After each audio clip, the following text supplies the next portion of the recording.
Como que a gente vai interpretar os dados da nossa pesquisa, né? Então, nós vamos utilizar aí métodos estatísticos para essa finalidade. Mas que métodos que a gente pode utilizar para chegar nos resultados da pesquisa?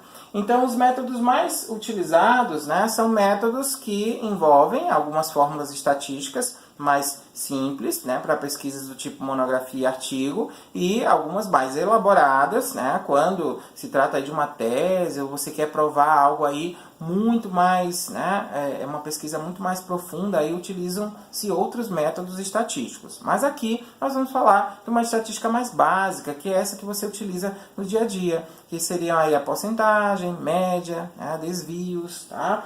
Então essa apuração ela pode ser manual ou ela pode ser eletrônica. Manual, ela vai te dar maior probabilidade de erros, né? Você pode errar algum cálculo, então é melhor que você faça no computador. Utilize algum software para tal. O Excel permite esses cálculos, ou uma ferramenta estatística específica, como o SPSS, né? Mas ela já demanda um conhecimento maior. Caso você precise, busca aqui no YouTube, você vai encontrar alguns vídeos de como trabalhar com essa ferramenta SPSS, tá? Então é um software muito interessante para análise de dados quantitativos. Então, a porcentagem é algo que é muito utilizado, né? Que seria o quê? Pegar o número de respostas, totalizar, né? Depois contar o número de sujeitos que responderam, e aí você vai multiplicar o valor encontrado ali naquela resposta, vezes 100, dividido pelo total de respondentes. Aí você vai ter a porcentagem das pessoas que marcaram A, B, C ou D, por exemplo, tá? A média aritmética. Caso você pergunte assim, qual a sua idade? E aí você fez um estudo com 10 pessoas. Então você vai somar a idade das 10 pessoas e dividir pelo número de participantes. Dividir por 10. Aí vai saber a média da idade dos sujeitos que participaram da tua pesquisa. Já a média ponderada. Quando que eu utilizo esse cálculo? Quando eu faço, por exemplo, aquela escala de Likert do tipo concordo, concordo plenamente, discordo, discordo plenamente, aí eu vou utilizar esse método, né? Então eu vou, né, colocar aqui, né, nos itens discordo, discordo totalmente, concordo, concordo totalmente, pesos, né, do menor para o maior, tá? Então, ó, peso 1, 2, 3, 4, 5, digamos que eu tenho uma escala de 5 pontos, tá? E aí eu vou pegar aqui, ó, vou colocar um valor, né, para cada um dos itens. 1, 2, 3, 4. Aí eu vou aplicar a seguinte fórmula, né?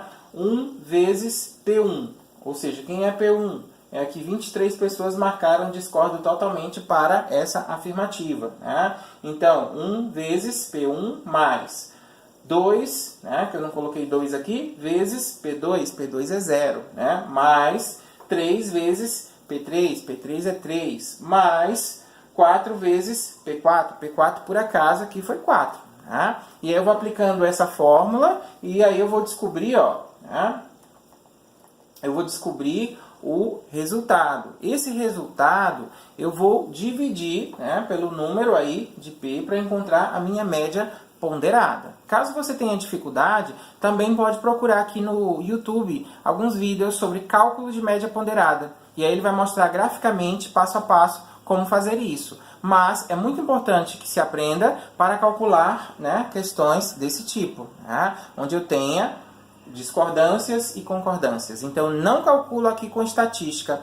Por que, professor? Que eu não calculo com estatística? Porque digamos que eu tivesse um número igual, ou seja, 29 pessoas tivessem marcado discordo e 29 concordo. Qual a resposta? Empate? Não, não pode ter empate, tá? Tem que ter uma resposta. Aí a média ponderada vai te dar aí a melhor resposta, tá?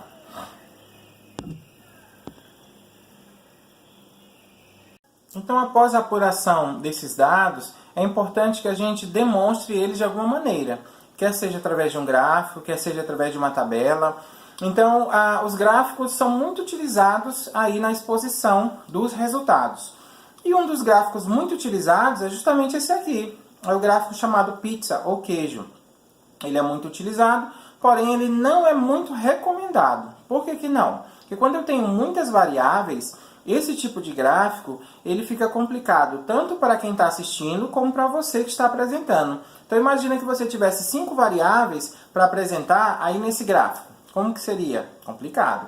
Porque você teria que perder tempo em encontrar o menor valor e o maior valor. Então, ele só é recomendado quando eu tenho poucas variáveis, tá? Quando eu tenho muitas, é recomendado o quê? Que você utilize o gráfico tipo barras, como esse aqui, tá? Ou então o gráfico tipo colunas. Por que, professor? Porque basta eu olhar, de longe eu já sei, ó, menor valor, maior valor. Outros detalhes que eu devo ter em conta quando realizar a criação de gráficos para a minha pesquisa. Diferenciar as cores das variáveis. Não esquecer de incluir o rótulo dos dados, ou seja, esses números aqui em cima, ó, fica fácil para você apresentar, fica fácil para quem está assistindo. E apenas 2 casas decimais, não precisa exagerar nas casas decimais, porque senão vai ficar complicado até para você apresentar. Outra coisa importante, quando você estiver fazendo um estudo em que você tem que comparar, por exemplo, 2 turmas, a turma A e a turma B, o município A com o município B, é interessante que você utilize esse tipo aqui, ó, de questionário ou de gráfico. Por quê? Porque você já compara as 2 informações, já fica bem melhor para interpretar, tanto para você quanto para o leitor do seu trabalho. E aí eu tenho outras possibilidades de gráficos, os gráficos de tipo tendência, linha, né? Quando eu quero mostrar o crescimento, aí eu uso esse tipo de gráfico, linha. Ou quando eu quero mostrar a dispersão em função de um parâmetro. O parâmetro ele deve seguir essa tendência, mas ele está dispersando da tendência. Aí eu utilizo esse outro tipo de pontos. Tá? Ou ainda o gráfico tipo área.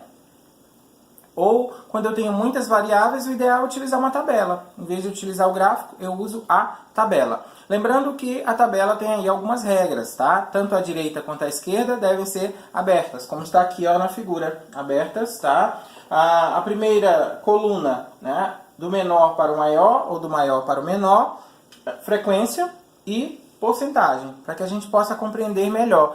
Porque às vezes a gente diz assim, ó, 43%. 12. 12 nem é um número assim tão grande, mas 12 em 15 é bastante, tá? Então é melhor colocar nos 2 valores, números absolutos e porcentagem. Fica mais fácil da gente interpretar os resultados. Outra possibilidade que você tem aí ao realizar pesquisa é a utilização dos questionários online. Tá? Então, como que seria isso? A utilização de instrumentos para coleta de dados. Em vez de você fazer o questionário no papel, você faz o questionário no Google Drive, por exemplo, ou no SurveyMonkey, né, que é um outro aplicativo que permite a criação de perguntas e distribuição para as pessoas responderem. Mas vamos falar do Google Drive, que é uma ferramenta totalmente aí gratuita, tá? E aí você pode mandar para quantas pessoas você quiser e os dados já vão vir contados e tabulados na estatística mais simples, tá? E aí vai ser bem tranquilo realizar esse tipo de estudo. Então você vai lá no Google Drive, entrar com seu login e senha do Gmail, e aí você vai escolher a opção formulários, tá? Quando você fizer a escolha por formulários, ele vai entrar nessa guia, onde você vai escolher um título para o seu questionário, que ele chama de formulário. Tá? Você vai fazer uma breve descrição para o seu respondente, por que ele foi selecionado, a que se destina esse estudo, para que vão servir esses dados e o seu contato. E em seguida você vai incluindo as perguntas. Aí ele tem a pergunta aberta do tipo texto, a pergunta aberta do tipo texto do parágrafo, ou perguntas de múltipla escolha, caixas de seleção, escolha de uma lista, grade, escalas de Likert. Então tem muitas possibilidades aí de perguntas. É uma ferramenta bem interessante, porque você pode mandar para quantas pessoas você quiser. Depois que você construir o seu instrumento, você envia por e-mail para as pessoas, né? Ou você usa o link para colocar num site, ou para colocar, por exemplo, numa página pessoal sua, tá? Para coletar esses dados, ou na sua própria rede social, e aí coleta os dados a partir de lá. E aí as pessoas vão responder ao questionário, você pode incluir temas bonitos como esse aí atrás, ó, que tem a ver com livros, mas que poderia ter a ver com comida, com agricultura, com o real motivo da sua pesquisa, tá? E aí, no final, o que vai acontecer? Você vai acessando os dados que vão sendo alimentados numa tabela do Excel internamente no sistema, e você também pode ver as informações graficamente, acompanhando os resultados dos respondentes. Então, ele mostra graficamente, ele mostra números absolutos e mostra em porcentagem. Então, para pesquisa, isso é fantástico. Imagina, você constrói o questionário de manhã, de noite já tem mais de 100 respostas. Olha que maravilha, né? Então, assim fica mais fácil realizar as pesquisas, tá bom?